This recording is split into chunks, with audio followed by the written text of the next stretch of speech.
Hola, ¿qué tal? Buena tarde. Primero que nada, agradecerles por estar aquí en esta mesa de música contemporánea. Bueno, y también agradecer al doctor Jorge Amos, el coordinador de este coloquio de la música tradicional 2020.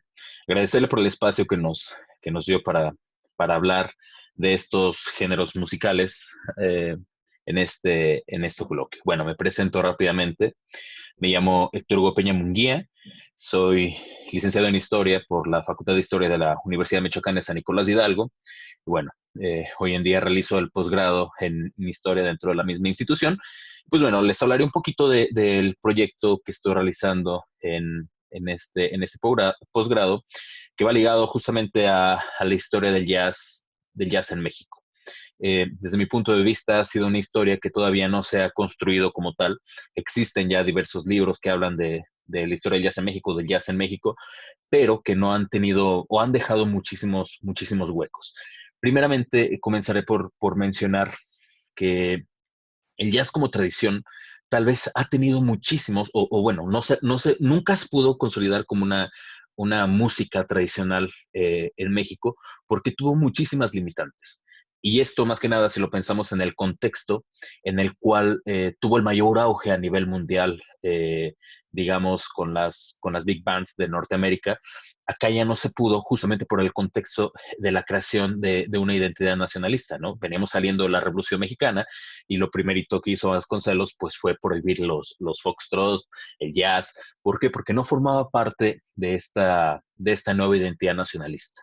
Entonces, la creación de estas músicas eh, nacionalistas que posteriormente se pueden incluso malinterpretar como músicas tradicionales, pues tiene muchísimo que ver con estas prohibiciones. Entonces podríamos decir que no pudiera encajar dentro de una música tradicional, pero sí ha formado parte, para empezar, forma parte de la historia sonora de México y también ha formado parte de las contraculturas en México. ¿Por qué? Porque ha sido bandera musical de diversos movimientos contraculturales que hemos tenido en el país.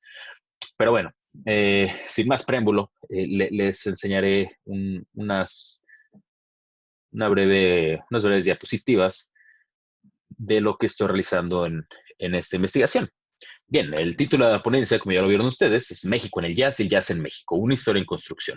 Ya les dije lo primero, pues es debido a que creo que todavía no existe una historia. Y lo otro, lo segundo es México ha tenido o tuvo mucho que ver en la consolidación del jazz como tal y posteriormente cómo el jazz se desarrolla en México, es decir, cómo fue el impacto, cómo fue el recibimiento social, político, cultural que tuvo este género en territorio nacional. Eh, todo esto derivado de una investigación previa de mi tesis de licenciatura que tuvo que ver con la historia del jazz en Michoacán y pues esto dio pie a intentar, a seguir escarbando en este rollo de la historia del jazz en México. Comenzaré por explicarle rápidamente esta fotografía que ven de fondo. Es una foto que, bueno, yo al menos nunca había visto en algún libro que tuviera que ver con la historia del jazz en México.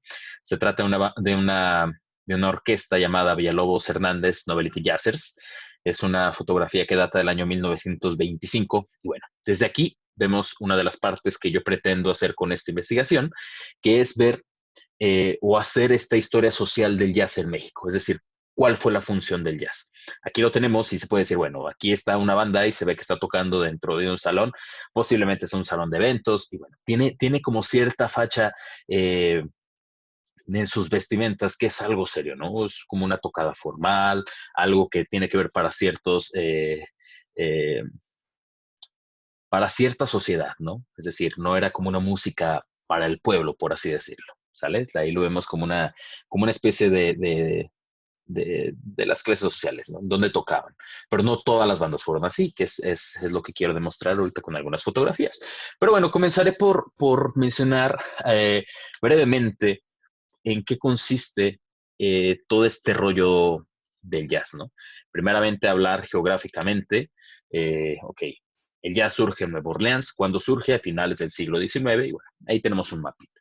Eso nada más para ubicarnos geográficamente y ver la conexión que posiblemente tuvo. Que recuerden, intento decir ¿por qué este rollo de México en el jazz? ¿Qué tuvo que ver México en la consolidación del jazz? Muy bien. Primeramente, mencionaré un aspecto general de que el jazz ha tenido diversos estilos y estos estilos siempre van ligados al contexto social. Es decir, no quiere decir que haya un solo tipo de jazz y pues ya, ¿no? Significó lo mismo, no. Hubo diferentes estilos que fueron pasando en diversas etapas sociales y que fueron significando este, pues como aquí les explicaba, ¿no? El jazz en México también ha formado parte de los movimientos contraculturales y acá también funcionó de esa manera. En un principio se sabe que de las primeras grabaciones pues se tuvo con la Dixieland Jazz Band, ahí lo tienen, ahí en ese momento ya se había blanqueado el jazz.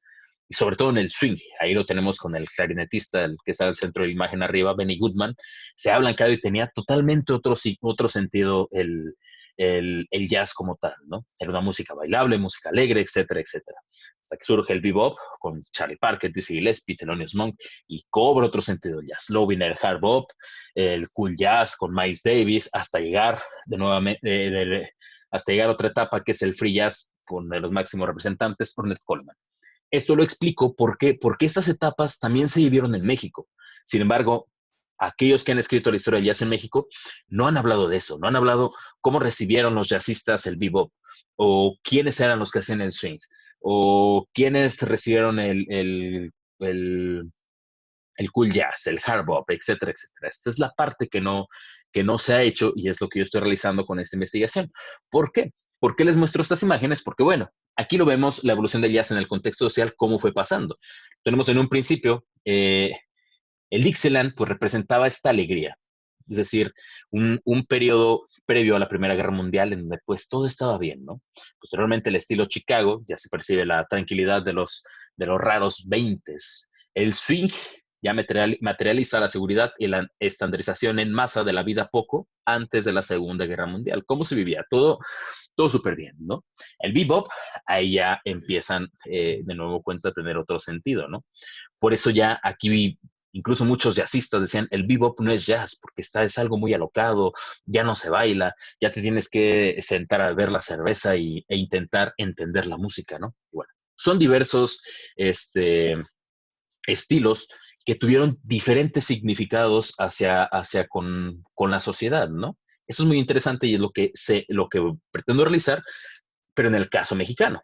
Pero bueno, nada más para que se entienda, por eso ejemplifiqué en cuestiones del jazz norteamericano para entender un poquito el jazz nacional, porque digamos que fue un fenómeno, fueron fenómenos que fueron a la par.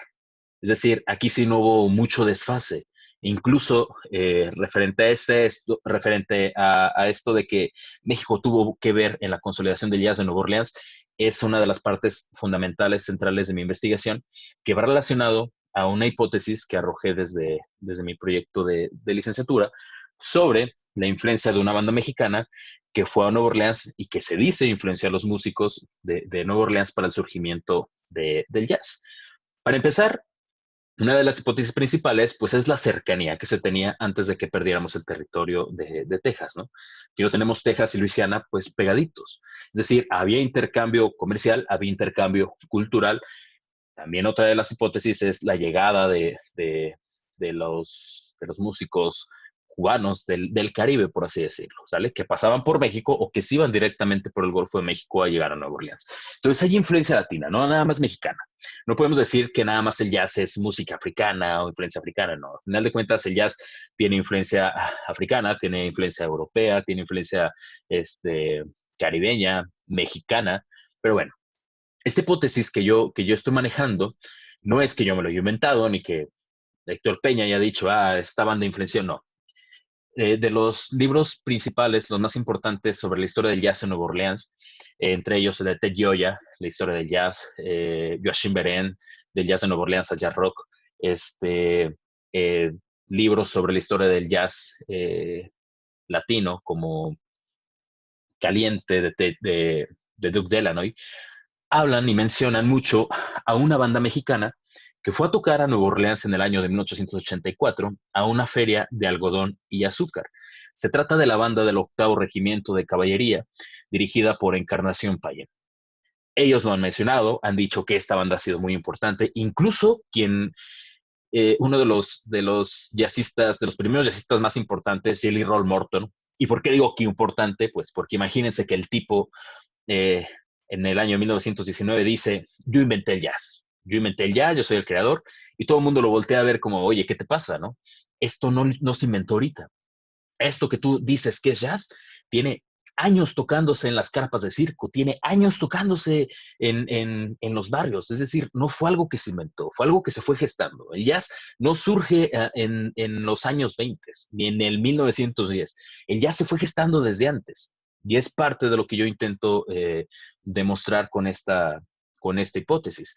Ahora, dentro de estas influencias que mencionan estos libros que les acabo de comentar, y está la de este señor, del director Encarnación Payén, se ha hablado mucho, se ha mencionado que influenció tanto musicalmente como instrumentalmente. Si nos ponemos a pensar, esta es una banda totalmente afrancesada, o era la banda favorita de Porfirio Díaz, lugar a donde iba Porfirio Díaz, lugar que llevaba la banda del Octavo Regimiento. Fue la banda más importante durante el Porfiriato. Y bueno, ahí lo vemos, tienen el estilo totalmente afrancesado los músicos. Vean los instrumentos que tienen porque son importantes. Estos historiadores que les acabo de mencionar dicen que esta banda fue importante porque, bueno, fueron de las primeras partituras que se empezaron a comercializar en Nueva Orleans. Se dice que de los primeros saxofonistas que tocaron en el instrumento en Nueva Orleans fueron estos mexicanos, que incluso se quedaron, porque no era una banda de ir y regresar, era que se quedaban meses, incluso años a tocar por allá. Esta banda fue reconocida internacionalmente, fue conmemorada por la reina de España allá en aquel país. En Estados Unidos fue muy reconocida, era reconocida, me atrevería a decir que mundialmente, era lo mejor que existía, y por eso se dice que influenció a los músicos de allá para el surgimiento del jazz. Reitero nuevamente, por ahí se menciona a Florencio Ramos y a Lorenzo Tío, que fueron los que introdujeron tanto el saxofón como el clarinete y que incluso fueron maestros de algunos jazzistas en su momento, entre clarinetistas y saxofonistas de las primeras generaciones de jazzistas en Nueva Orleans. Bien, digamos, esto ya se conocía, ya se ha hablado de Encarnación Payén, ya se ha hablado de la banda del Octavo Regimiento, pero nunca se había tratado el tema de decir, bueno, quiénes eran estos músicos, de dónde salieron, de dónde era la banda. Eh, la banda sale de Morelia, Michoacán, se funda, se organiza y sale de la ciudad de Morelia hacia Nueva Orleans, hasta esta feria de algodón y azúcar, que si nos ponemos a pensar, en ese momento una feria pues era donde se comercializaban tanto de las cuestiones industriales, porque era la época industrial, pero también culturales, entre ellos las músicas. Entonces, esta banda fue tan importante que imagínense que en la inauguración de esta feria, el único himno que toca, y la toca la banda del Octavo Regimiento, es el himno de los Estados Unidos y el himno de México, el himno nacional mexicano. A pesar de que fue una feria internacional, fueron los dos únicos himnos que se tocaron. Fue muy reconocida, muy apreciable esta banda de Encarnación Payén. Yo en su momento decía, ok, México influencia a los músicos de Nueva Orleans y surge el jazz, no quiere decir que haya sido totalmente obra por los mexicanos, pero pusieron su grano de arena en la consolidación del jazz. Y decía yo, pero luego tuvo que haber regresado el jazz, se ha transformado en jazz a México. Sin embargo, a lo largo de esta investigación, pues me he dado cuenta que no fue así. El surgimiento del jazz iba también a la par acá, o sea, lo que se tocaba allá nos llegaba inmediatamente acá por medio de estas bandas militares. No nada más iban, tocaban y ya, ¿no? También, así como ellos influenciaron tanto rítmica y melódicamente a los músicos de Nueva Orleans, luego se traían ellos estos estilos a tocar acá para México. De las cosas importantísimas, más allá de que haya salido la banda de aquí de Morelia, que se haya conformado aquí en Morelia, fue justamente que los músicos eran estudiantes de la Escuela y Artes Oficios de la ciudad de Morelia. Y la otra hipótesis que tengo, que también fueron del Colegio de San Nicolás de Hidalgo, porque fueron los dos lugares en donde daba clase Encarnación Payén. Estamos diciendo que fueron músicos morelianos los que pertenecieron a esta banda y los que influenciaron para el surgimiento del jazz, los que pusieron su granito de arena para que surgiera el jazz en Nueva Orleans. Reitero nuevamente, esto sí lo digo yo, pero la parte de que esta banda influenció lo han hecho los historiadores norteamericanos y no se le había prestado atención a esta banda como tal. Entonces, aquí tenemos al señor Encarnación Payén, ya aquí está muy grande, en 1902. Aquí ya no era el director de la banda del Octavo Regimiento, porque la banda del Octavo Regimiento dejó de existir eh, a finales de siglo para convertirse en la banda del Estado Mayor. Pero bueno, aquí ya era el director de la banda militar de Aguascalientes, que es interesante mencionar que fallece y, bueno, regresa a Morelia y fallece por acá. Su tumba se encuentra ahí en el Panteón Municipal. Y bueno, son muchas, muchas cosas que nos dejan ahí entrever que en efecto la banda estaba conformada por músicos morelianos. Tenemos algunas imágenes, souvenirs, miren, que la importancia que tenía, que vendían souvenirs de la banda del Octavo Regimiento. Por acá, tributos a Encarnación Payén. Y tenemos un programa, perdón, tocando con el batallón de artillería de Washington, ¿no? Nada más para resaltar un poquito la importancia. Y créanme que yo, al menos en todas las fuentes hemerográficas que he encontrado, siempre, siempre, siempre se habla muy bien de lo que hizo esta banda y bueno, de las conmemoraciones que tuvo. Bien, para ir cerrando, que ya se nos va rapidísimo el tiempo, decía yo hace unos momentos, pensaba que ellos se habían influenciado y que ya posteriormente en los años 20, tal y como lo habían dicho aquellos que han escrito sobre el jazz en México, y créanme, todos han dicho, el jazz llega a México en los años 20. ¿Por qué? Por las fotografías. Pero me atrevería a decir que no, que el jazz va, tanto el jazz, el foxtrot, todos los géneros que se fueron gestando en Estados Unidos, fueron llegando por medio de este tipo de bandas. En lo particular por la banda de Encarnación Payén, que era la que representaba, la que salía, digamos, a Estados Unidos. ¿Por qué me atrevo a decir esto? Vean nada más esta nota del periódico La Voz de México del año 1888, perdón, cuando regresa y viene a tocar a Pátzcuaro. Es algo bien, bien interesante.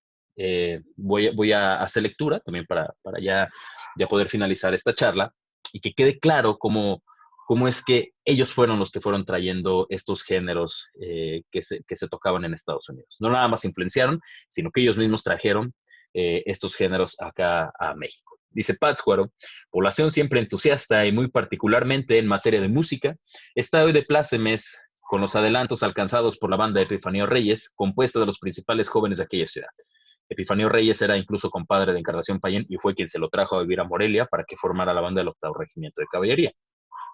Últimamente hemos sabido que al regreso del señor Payén, quien gratuita y bondadosamente la ha dirigido, están poniendo los aficionados a tan bello y delicado arte piezas de todo gusto yanqui, entre las que, según nos cuentan, hay varias adornadas con canto, balazos, aullidos, perros, latigazos, tecolotes, gritos, tamborazos, luces de bengala, buscapiés, etcétera, etcétera, teniendo por cada asiento un cañonazo y un repique a bus.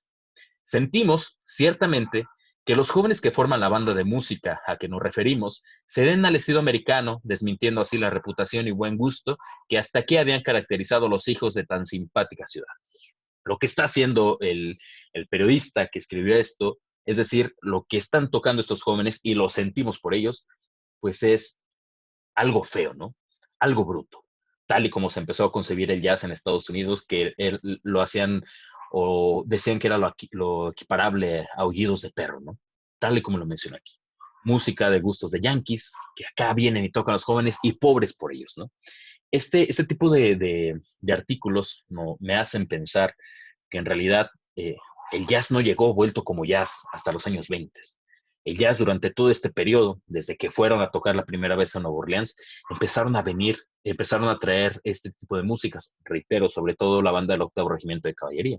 Por ahí hay otro artículo en donde dice, me parece que de 1895, en donde decía que la banda del Octavo Regimiento tocaba a la perfección el Dixie. Y recuerden, los primeros géneros del jazz eran el Dixieland. Bueno, los estilos de jazz era el Dixieland. Y decía en ese artículo, ya toca a la perfección la banda del Octavo Regimiento, el género Dixie.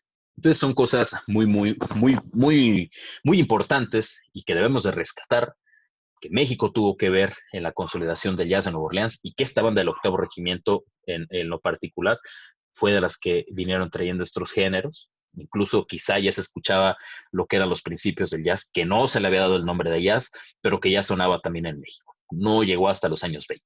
Y bueno, me encantaría contarles mucho más. El tiempo se va muy rápido. Les muestro algunas fotografías de algunos acervos que he encontrado. Por ejemplo, aquí la primera foto de una banda de jazz en Michoacán, datos súper importantes y curiosos que se ven en la fotografía. Ahí, por ejemplo, vemos una marimba, cuando en ese tiempo todavía no se tocaba ese instrumento en el jazz. Pero bueno, esperemos en alguna otra ocasión pueda hablarles al respecto. El tiempo se me fue muy rápido y, y pues nada, espero que les haya gustado esta breve participación y quedamos abiertos a cualquier duda o pregunta y muchísimas gracias por su atención.